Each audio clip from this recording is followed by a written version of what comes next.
আজকে কিছু গাছের নাম বলবো। এই গাছগুলোর কাটিং থেকে বর্ষার সময় খুবই সুন্দর চারা হয়।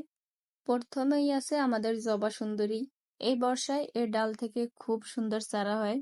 তারপর আছে রঙ্গন। যে কোনো রঙ্গন গাছের ডাল থেকে এই বর্ষার মৌসুমে খুবই সুন্দর চারা করা সম্ভব। চায়না ভ্যারাইটির যে ছোট ছোট রঙ্গনগুলো আছে ওগুলোর ডাল থেকেও এখন চারা হয়।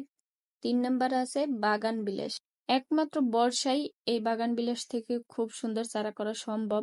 4 নম্বরে আছে অ্যালামন্ডা। অ্যালামন্ডা গাছের ডাল এখন যদি লাগাই দিতে পারো তাহলে অবশ্যই চারা হবে, খুব সহজেই চারা হয়ে যায়। 5 নম্বরে আছে বেলি। বেলি গাছের ডাল থেকেও খুব সহজেই চারা হয়। এই গাছটা নিচের দিকে লাগালে আরো ভালো হয়, এমনিতেই চারা হয়ে যায়। 6 নম্বরে আছে পয়েনসেটিয়া। এখন বর্ষার সময় এই গাছের কাটিং থেকে খুব ভালো চারা করা সম্ভব। এর আসল রং আর রূপ আসবে শীতে।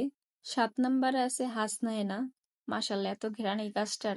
এইটার ডাল থেকেও তোমরা চারা করে নিতে পারো। 8 নম্বরে আছে গোলাপ। এখন অনেকেই বলবে, আপু গোলাপ গাছের ডাল থেকে কিভাবে চারা হয় সেটা দেখাও। আমার এই একমাত্র গোলাপ গাছটা না কাটতে মনে চায় না। 9 নম্বরে আছে টগর। যে কোনো ভ্যারাইটির টগর গাছের ডাল থেকে তোমরা এখন চারা করে নিতে পারো বর্ষার সময়। 10 নম্বরে আছে কাটা মুকুট।